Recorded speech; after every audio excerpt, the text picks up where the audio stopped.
Lycée de garçons Nyalega Mémé Jérémy de Bingerville. Centre d'examen du baccalauréat, session 2020. Et pour la circonstance, ce centre accueille les jeunes filles. Ici, 772 candidats prennent part aux épreuves orales. Mais avant le démarrage effectif, les responsables du centre prodiguent des conseils d'usage aux élèves et aux interrogateurs. C'est juste vous rappeler les mesures barrières par rapport au Covid-19.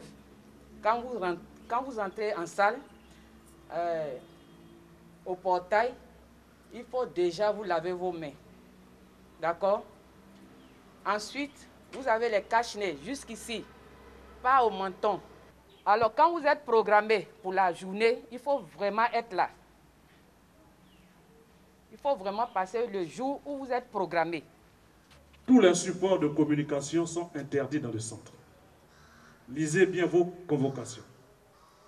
Un candidat pris avec un portable allumé ou éteint, c'est un cas de fraude. Et vous allez faire 5 ans sans passer d'examen. Vos parents auront souffert pour rien pour vous. Donc, soyez compréhensifs, travaillez sereinement. On ne veut pas de bac WhatsApp. On ne veut pas de bac WhatsApp. Il faut que vous arriviez à vous regarder dans un miroir pour dire c'est mon travail qui a fait que j'ai eu le bac. En attendant d'être reçus par les interrogateurs, on s'apprête de part et d'autre. On est un peu quand même stressé par rapport à cet examen national. Alors vous particulièrement, comment vous avez préparé ces examens-là, étant donné que l'année scolaire n'a pas été normale comme les années passées? On a bien préparé parce qu'on a suivi quand même beaucoup de choses à la télé, les cours. Et quand même nos professeurs nous ont aidés à pouvoir mieux le faire. On avait beaucoup d'exercices avec l'aide de nos professeurs qui passaient parfois par des groupes WhatsApp pour nous aider. On faisait souvent des cours avec eux sur WhatsApp pour pouvoir nous aider.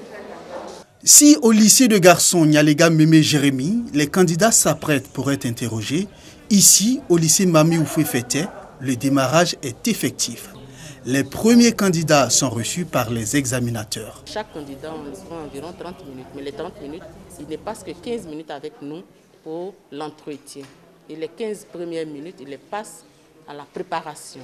Il prépare d'abord son texte pendant 15 minutes et après les 15 minutes, on le prend et on fait l'entretien. Malgré les difficultés qu'on a rencontrées pendant l'année scolaire, ça s'est bien passé. Par la grâce de Dieu, l'examinatrice m'a posé des questions auxquelles j'ai répondu et tout s'est passé bien. Pour le centre bac du lycée Mami Fété, il n'y a pas eu d'absent au niveau des interrogateurs. Et comme vous le constatez, ces épreuves orales se déroulent très bien. Pour l'enseignement général, les candidats vont affronter les épreuves orales de français, d'anglais, d'allemand et d'espagnol. Ces épreuves orales prennent fin ce samedi. La presse numérique ivoirienne veut amorcer un nouveau départ à travers cette signature de convention avec la Chambre de commerce et d'industrie de Côte d'Ivoire. Notre vision, fédérer, formaliser et former. Il est important de former. Et cette formation, justement, lorsque vous êtes bien formé, justement, ne peut pas vous permettre à pouvoir participer aux fake news.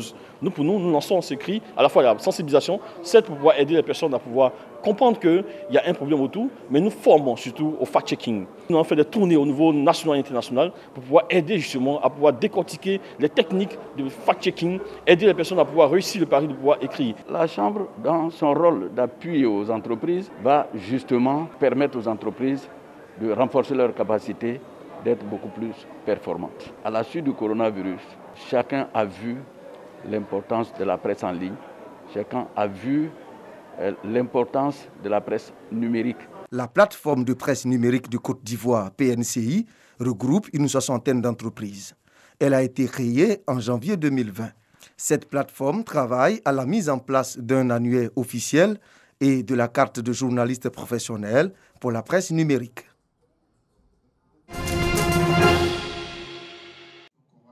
Cadre légal et institutionnel des élections en Côte d'Ivoire, sécurité en contexte d'élection, retour d'expérience sur les bonnes pratiques en Afrique de l'Ouest.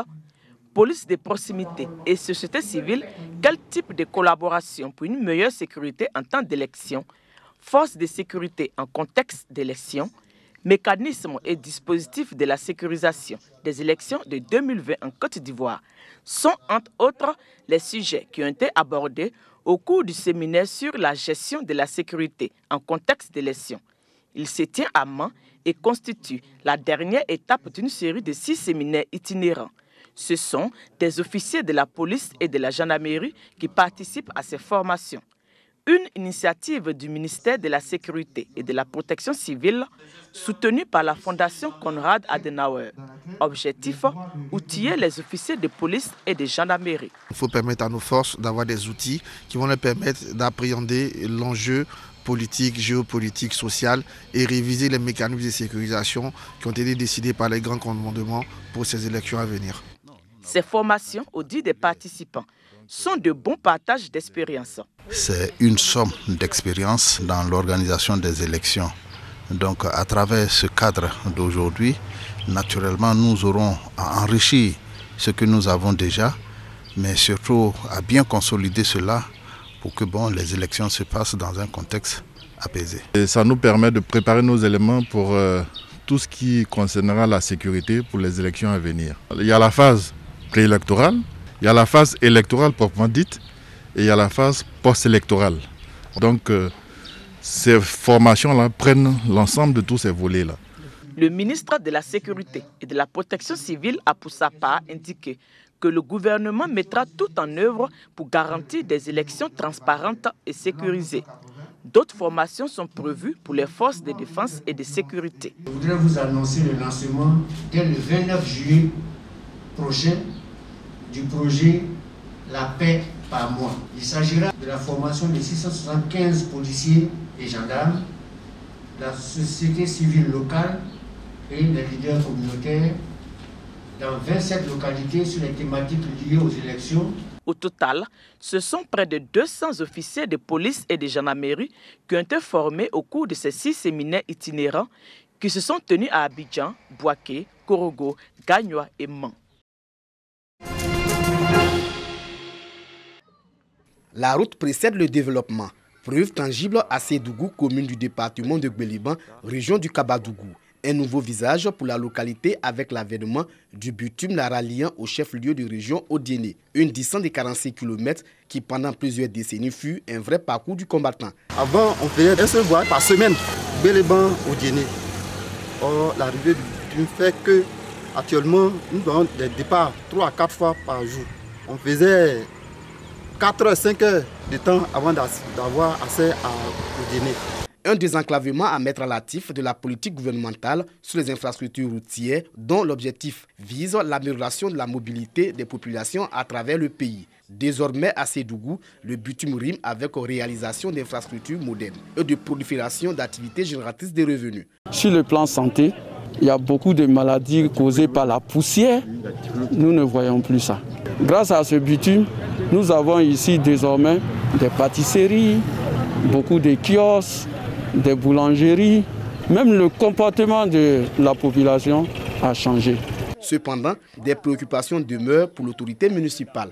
Nous avons besoin au minimum de 5 km pour pouvoir vraiment embellir notre cité, pour pouvoir rendre propre encore davantage la belle cité de Sédougou. Sédougou est érigé en commune depuis 2005 et entend faire partie des localités répondant à l'exigence de la modernité dans les années à venir.